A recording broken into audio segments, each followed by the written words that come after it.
হ্যাঁ, শুনলাম মুকুল রায় মারা গেছেন।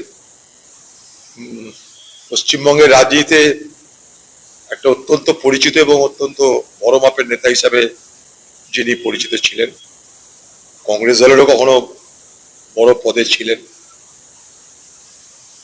আমি অসুস্থ অবস্থা একবার তাকে দেখতেও গেছিলাম তার বাড়িতে মাঝরাপাড়ায়।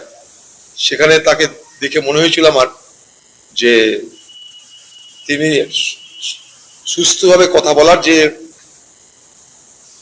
ক্ষমতা সেইটা তিনি হারিয়ে ফেলেছিলেন।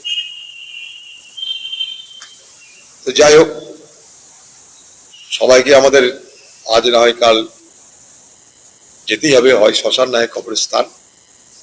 তবে খারাপ তো লাগছে, খুবই খারাপ লাগছে। আমি তার পরিবারের প্রতি, শোকাকুল পরিবারের প্রতি আমার পূর্ণ সমবেদনা প্রকাশ করছি এবং তার আত্মার চির শান্তি কামনা করছি।